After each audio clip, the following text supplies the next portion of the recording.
Calculation of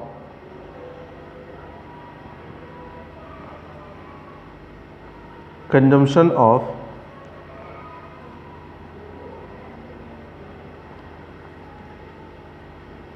consumable stores, calculation of consumption of consumable stores. देखिए, इस topic को समझने से पहले कुछ चीज़ें बता दूं पहले ही, जो उस दिन भी बताई थी और दोबारा से अभी बताने की ज़रूरत पड़ेगी। सुनिएगा बहुत सब। देखिए, लास्ट क्लास में मैंने बताया था एक चीज़ जो इस पूरे चैप्टर में हमेशा आखिरी तक यूज़ होगी, इसको आपको समझना है कैसे। आपको पूरे चैप्टर में याद रखिए, जैसे आप 11th क्लास में थे तो 11th क्लास में एक चैप्टर हुआ करता था फाइनल अकाउंट्स। फाइनल अकाउंट में आप ट्रेडिंग अकाउंट बनाते थे, प्रॉफिट एंड लॉस अकाउंट बनाते थे, बैलेंस शीट बनाते थे। आपको याद है जब आप प्रॉफिट एंड लॉस अकाउंट बनाते थे तो प्रॉफिट एंड लॉस अकाउंट बनाते समय आपको बताया जाता था कि जो भी आउटस्टैंडिंग है उसे ऐड कर दीजिए, जो प्रीपेड है उसे माइनस कर दीजिए, इस तरह से। उसी तरह से जब इस चैप्टर को हम करेंगे तो इस चैप्टर में भी हमें कुछ अकाउंट्स बनाने होंगे और उन अकाउंट्स को बनाने के लिए भी कुछ चीज़ें प्लस और कुछ चीज़ें माइनस करनी होगी। क्या प्लस की जाएंगी, क्या माइनस की जाएंगी, इसके लिए एक छोटी सी टेबल बना रहा हूँ। इस पूरे के पूरे चैप्टर का डिस्क्रिप्शन है इसमें। याद रखिएगा, सबसे पहले इस पूरे चैप्टर में क्वेश्चन में किसी भी चीज़ का अगर ओपनिंग स्टॉक अगर आपको दे रखा है, ओपनिंग स्टॉक अगर आपको दे रखा है तो याद रखिए ओपनिंग स्टॉक का जो भी बैलेंस होगा उसे हमेशा आपको प्लस करना है। ओपनिंग स्टॉक प्लस, ये लास्ट क्लास में भी शायद बता दिया था, थोड़ा दोबारा देख लेते हैं, कुछ लोगों का नेटवर्क प्रॉब्लम था। ओपनिंग स्टॉक आपको प्लस कर देना होगा और क्लोजिंग स्टॉक जो भी दिखाई देगा उसे माइनस करना होगा। दूसरी तरफ क्वेश्चन में अगर किसी भी चीज़ का ओपनिंग एडवांस अगर आपको दिखाई देता है तो प्लस कर देना होगा और क्लोजिंग एडवांस अगर दिखाई देता है तो माइनस करना होगा। Opening stock plus closing stock minus, opening advance plus closing advance minus, और जबकि लास्ट में क्लोजिंग आउटस्टैंडिंग प्लस और ओपनिंग आउटस्टैंडिंग माइनस। यानी कि इन दोनों का ट्रीटमेंट सेम है, इन दोनों का ट्रीटमेंट सेम है। Opening stock opening advance plus, closing stock closing advance minus, जबकि क्लोजिंग आउटस्टैंडिंग प्लस करना है और ओपनिंग आउटस्टैंडिंग माइनस करना है। पहली बात तो ये। दूसरी बात एक याद रखिएगा, इस पूरे चैप्टर में ये जो वर्ड है आउटस्टैंडिंग, आउटस्टैंडिंग के लिए कभी कभी एक और वर्ड आपको देखने को मिलेगा, उस वर्ड का नाम है arrear, ARREAR, ARREAR, arrear.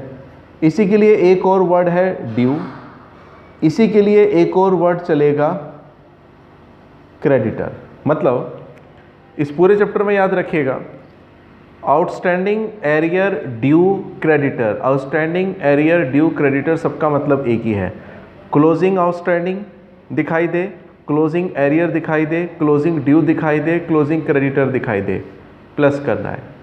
Opening outstanding, opening outstanding के बदले वर्ड यूज़ किया जा सकता है arrear. Opening arrear, opening due, opening creditor, उसे हमेशा क्या करना होगा, माइनस करना होगा। अब कहाँ प्लस करना होगा, कहाँ माइनस करना होगा, वो भी मैं बताऊंगा। हमें क्या सीखना है, जरा सबसे पहले ये समझिएगा, मैंने आपको लास्ट क्लास में बताया था, हमें इस चैप्टर में इस टॉपिक में ये सीखना है जिसको मैंने हेडिंग डाला है calculation of consumption of consumable stores. Consumable stores का मतलब क्या होता है? कंज्यूमेबल स्टोर्स का मतलब होता है वो सामान जो साल भर में किसी भी ऑर्गेनाइजेशन में कंज्यूम हो जाता है। एक ऑर्गेनाइजेशन में साल भर में जितना भी मटेरियल कंज्यूम हो गया, जितना भी सामान कंज्यूम हो गया, यूज़ हो गया, हमें उसकी कैलकुलेशन करनी सीखनी है। कंज्यूम हो गया मतलब जैसे कोई हॉस्पिटल है तो वो हॉस्पिटल मार्केट से दवाइयाँ खरीद के लाता होगा, नकद भी खरीद के लाता होगा, उधार भी खरीद के लाता होगा। अब नकद भी खरीद के ला रहा है, उधार भी खरीद के ला रहा है, तो सीधी सी बात है जिससे नकद खरीद के लाते होंगे उसको तुरंत पेमेंट करते होंगे, जिससे उधार खरीद के लाते होंगे उनको पेमेंट बाद में करते होंगे, जिनसे उधार खरीद के लाते होंगे वो हमारे कहलाते हैं क्रेडिटर। दूसरी बात, वो हॉस्पिटल के पास शुरू में दवाइयों का कुछ स्टॉक हो सकता है, होगा साल के पहले दिन, हो सकता है आखिरी दिन भी कुछ स्टॉक बचा हो। इसके अलावा साल के दौरान उस हॉस्पिटल ने मार्केट से और भी दवाइयाँ खरीद ली हो। तो हमें इस टॉपिक में ये पता लगाना है बॉस कि उस हॉस्पिटल में साल के दौरान ड्यूरिंग द ईयर कितनी दवाइयाँ कंज्यूम हो गई हैं, कितनी दवाइयाँ कंज्यूम हो गई हैं। हमें कंजम्पशन निकालना होगा, और कंजम्पशन ज़रूरी नहीं कि दवाइयों का हो, किसी भी चीज़ का हो सकता है। यानी कि हमें निकालना है क्या, कंजम्पशन ऑफ मेडिसिन या स्टेशनरी, यानी कि पेन पेंसिल साल के दौरान कितनी यूज़ हुई, मेडिसिन, स्टेशनरी। इसके अलावा कोई स्पोर्ट्स क्लब है तो स्पोर्ट्स क्लब में बहुत सारा मटेरियल होता है स्पोर्ट्स का, तो साल के दौरान बहुत सारा मटेरियल टूटता है, फूटता है, फटता है, तो कितना कंज्यूम हो गया साल भर में, हमें उसकी कैलकुलेशन करनी है। और उसकी कैलकुलेशन कैसे की जाती है उसका तरीका समझिएगा। उसका तरीका क्या है, उसकी कैलकुलेशन करने के लिए बड़े ध्यान से समझिएगा। सबसे पहले लिखा जाता है बॉस, सबसे पहले first of all payment made during the year. Payment made during the year का मतलब ये हुआ हमने साल के दौरान कितनी पेमेंट करी। जैसे मेडिसिन का निकाल रहे हैं तो payment made during the year हमने दवाइयों के लिए कितनी पेमेंट करी। अगर स्टेशनरी का निकाल रहे हैं तो payment made during the year stationery के लिए कितनी पेमेंट करी। अगर कोई स्पोर्ट्स मटेरियल है उसकी कैलकुलेशन कर रहे हैं तो उन स्पोर्ट्स मटेरियल के लिए हमने साल के दौरान कितनी पेमेंट करी, वो पेमेंट की जाने वाली अमाउंट को यहाँ पे लिखते हैं, payment made during the year. अब इसके बाद इसमें ऐड करते हैं। ऐड क्या करते हैं, तो ऐड करते हैं प्रभु ये तीन चीज़ें जो अभी टेबल में बताई है। क्या क्या ऐड करते हैं, opening stock, opening advance, plus करते हैं, क्लोजिंग आउटस्टैंडिंग माइनस करते हैं। पहले इन दोनों को देखिए, क्या ऐड करते हैं, ओपनिंग स्टॉक, ओपनिंग एडवांस। तो इसमें ऐड क्या करते हैं, सबसे पहले ऐड करेंगे ओपनिंग स्टॉक। अगर मैं मेडिसिन का निकाल रहा हूँ तो लिखूंगा ओपनिंग स्टॉक ऑफ मेडिसिन। अगर स्टेशनरी का निकाल रहा हूँ तो ओपनिंग स्टॉक ऑफ मेडिसिन। अगर मटेरियल का निकाल रहा हूँ तो ओपनिंग स्टॉक ऑफ मटेरियल। तो ओपनिंग स्टॉक जो भी दे रखा होगा उस ओपनिंग स्टॉक की वैल्यू यहाँ पे लिख देंगे। इसके बाद इसमें ऐड क्या करते हैं, इसमें ऐड करते हैं opening advance for.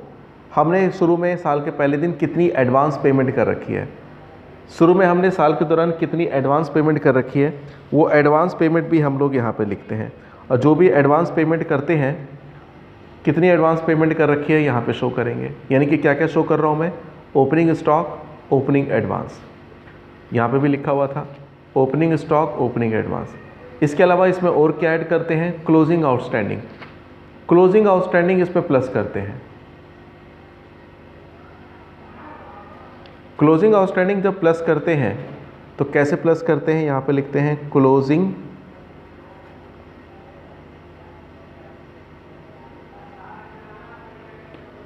Screen closing outstanding for. यहाँ पे क्या लिखा जाएगा, मेडिसिन है तो medicine medicine medicine, material material material, stationery stationery stationery. ये तीन चीज़ों का बैलेंस यहाँ पे लिख दिया जाएगा payment made during the year के साथ। इन सबको प्लस करके जो निकलेगा उसे यहाँ लिखेंगे। फिर आपको इन सब में से माइनस भी करना है। क्या माइनस करना है, इन चीज़ों को माइनस करना है, क्लोजिंग स्टॉक, क्लोजिंग एडवांस, और इसको क्लोजिंग स्टॉक को माइनस करना है। क्लोजिंग स्टॉक को माइनस करने का मतलब यहाँ पे क्या लिखा जाएगा, यहाँ पे लिखा जाएगा क्लोजिंग स्टॉक ऑफ मेडिसिन का क्लोजिंग स्टॉक, इसके अलावा क्लोजिंग एडवांस ऑफ या क्लोजिंग एडवांस फॉर, और इसके अलावा और क्या लेस किया जाएगा, opening outstanding, opening outstanding, opening outstanding. तो यहाँ पे लिख दिया जाएगा ओपनिंग आउटस्टैंडिंग फॉर। अच्छा, इनकी वैल्यू को सीधा बाहर मत लिखिएगा, इनकी वैल्यू को पहले यहाँ लिख लीजिएगा, इनकी वैल्यू को यहाँ लिख दीजिएगा। फिर इन तीनों का टोटल करके, क्योंकि ये सीधा माइनस वाले हैं ना, तो माइनस वालों को पहले यहाँ पे टोटल कर लेंगे। टोटल करने के बाद यहाँ पे इन तीनों का टोटल 10,000 है, 8,000 है, 18,000, 4,000, 22,000। तो ये 22,000 सीधा यहाँ पे लिख दिया जाएगा। फिर ये जो टोटल आ रखा है, इन टोटल में से इसको माइनस कर दिया जाएगा। ये माइनस करके जो निकलेगा बॉस, यही आपका कहलाएगा क्या भला, consumption of medicine, consumption of sports material, consumption of stationery, जो मर्जी कह लीजिए, ये कंजम्पशन निकलेगा। अब एक बात का ज़रा जवाब दीजिएगा, क्या आप लोगों के पास बुक है? सभी के पास क्या इस टाइम?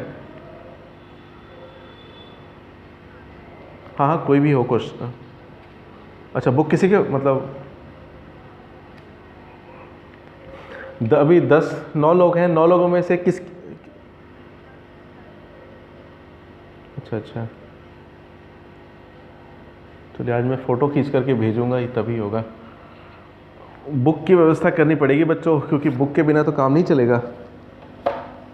हमारे इधर तो बुक मिल रही है अच्छी खासी, मैं तो बुक लेके आया हूँ। क्या जी? अगला जो टॉपिक होगा, नेक्स्ट टॉपिक, उस टॉपिक में क्या होगा, क्वेश्चन में आपको, यार क्या करूं मैं, समझ में नहीं आ रहा। बच्चे घर में सुरंग में बैठे हुए हैं, थोड़ा बाहर निकल जाया करें, छत पर आ जाया करें, छत पे तो आ ही जाते हैं सिग्नल। उस बच्चे को बोलो, कहते हैं रीजॉइन कर लेगा। कौशल नहीं आ रही वीडियो क्या? सॉरी, कौशल नहीं, करस शायद, कौशल।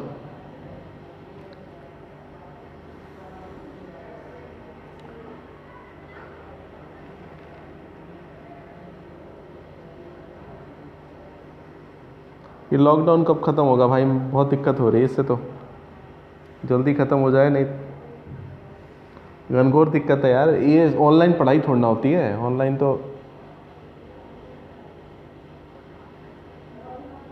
अरे आप अभी 1 घंटे कर रहे हैं ना, तो सुबह से क्लास ले रहा होता हूँ, और कमाल की बात है कि केवल ये अपने एरिया के जो बच्चे, इनमें प्रॉब्लम है। वहाँ पे जो क्लासें होती है ना सारी, बिल्कुल ज़बरदस्त क्लास हो रही होती है, कभी 1 सेकंड का ही एरर नहीं आता।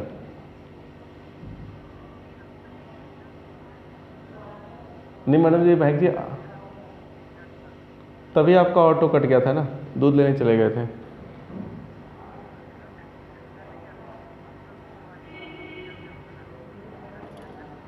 इसमें भी केजरीवाल की कोई चाल होगी, चलो कोई बात नहीं। अरे आया वो बच्चा कौशल, अरे कौशल लाइन पर हो क्या यार, हटे भी। अच्छा आ गए, इंतज़ार कर रहे हैं भाई आपका। देखिए तेरा गुस्सा नहीं, अच्छा कोई नहीं, गुस्सा नहीं।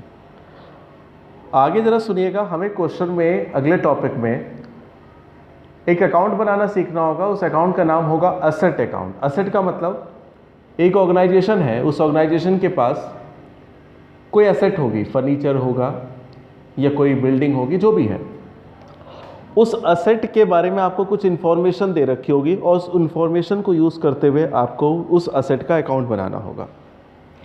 जब भी आप किसी एसेट का अकाउंट बनाते हैं, याद रखिए, ये तो बचपन से पता है, ये डेबिट होता है, ये क्रेडिट होता है। देखिए, जब भी आप किसी असेट का अकाउंट बनाएंगे, तो असेट का अकाउंट बनाते समय बच्चों एक बात याद रखना हमेशा, सबसे पहले असेट अकाउंट बनाते समय असेट का जो ओपनिंग बैलेंस होता है, टू बैलेंस BD, वो यहाँ लिखा जाता है। असेट का जो ओपनिंग बैलेंस होगा, वो ओपनिंग बैलेंस यहाँ लिखा जाता है, और असेट का जो क्लोजिंग बैलेंस होगा, बाई बैलेंस CD, वो यहाँ लिखा जाता है। ओपनिंग बैलेंस यहाँ पे, क्लोजिंग बैलेंस यहाँ पे।